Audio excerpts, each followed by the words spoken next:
Bonjour à tous, alors je viens faire une petite vidéo coup de gueule. J'ai deux petits mots à dire à Monsieur Macron et son gouvernement. Quand est-ce que ça va se terminer la traque aux conducteurs que vous avez mis en place depuis que vous êtes là? Bonjour, ici Emmanuelle Vargon, je suis secrétaire d'État à l'écologie et je suis là parce que je voudrais réagir au coup de gueule que Jacqueline a poussé sur les réseaux sociaux pour partager 2-3 faits avec vous. La première chose que je voudrais dire, c'est qu'il n'y a aucun complot du gouvernement contre la voiture. Nous savons très bien que la voiture, c'est un mode de transport indispensable, en particulier dès qu'on sort des villes. J'ai fait une petite liste de ce qu'on subit depuis que vous êtes là. Les nouveaux contrôles techniques, la moitié des voitures ne passent plus. La hausse du prix du carburant. Ensuite, la chasse aux véhicules diesel. L'augmentation du nombre des radars.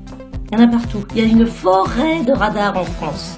À Paris, ils sont passés de 12 000 à 87 000 PV en un an. Ensuite, les voitures privées banalisées, là. Alors aujourd'hui, c'est les péages à l'entrée des grandes villes. On est traqué. On monte dans notre voiture. De toute façon, on est considéré comme quelqu'un qui va potentiellement payer.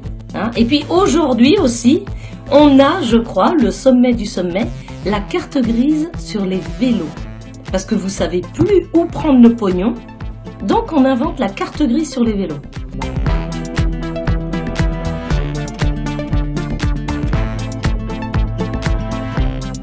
Plus de sécurité, oui, ça veut dire plus de radars.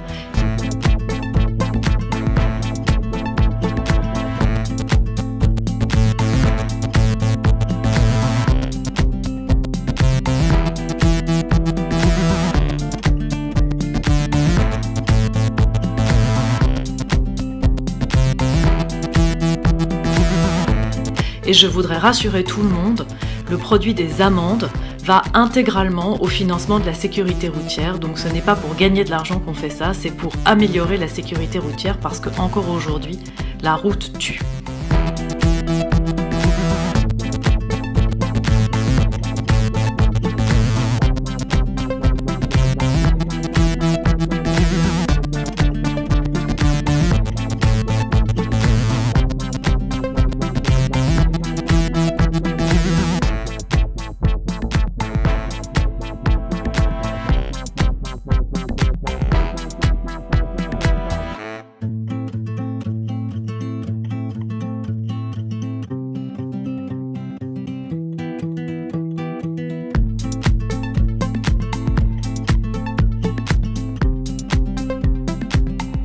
La Cour des comptes s'interroge toutefois sur l'utilisation des amendes, celle des radars, mais surtout des stationnements. 438 millions d'euros ont servi l'an dernier au remboursement de la dette et non à la sécurité routière. En matière de pollution, on fait deux choses. La première, c'est que nous avons aligné la fiscalité du diesel sur celle de l'essence. Parce que quand on voit le nombre de morts par particules fines en France aujourd'hui, 48 000, on ne voit vraiment pas pourquoi il y aurait un bonus sur le diesel. Et puis surtout la prime à la conversion. Parce que quand on change de voiture, on passe aussi d'une voiture qui consomme plus à une voiture qui consomme moins. Si on passe de 8 litres au 100 à 4 litres au 100 en faisant 25 000 km par an, comme le disait Jacqueline, on économise 1000 litres d'essence par an ou 1000 litres de diesel, c'est-à-dire environ 1500 € qui s'ajoutent aux 2000 € de prime à la conversion qui devraient normalement être complétés par les constructeurs automobiles. Donc ça commence à devenir possible de changer de véhicule. Parce que comme vous nous avez tous fait acheter des véhicules diesel, parce que soi-disant c'était moins polluant à une époque, maintenant tous nos véhicules diesel vous dérangent, alors il faut les changer. Mais c'est pas pour ça moi que j'ai du pognon pour changer ma voiture.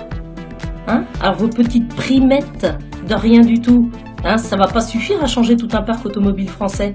Voilà, enfin un mot sur le vélo, pas de carte grise prévue sur le vélo, au contraire, une grande volonté de développer l'usage du vélo.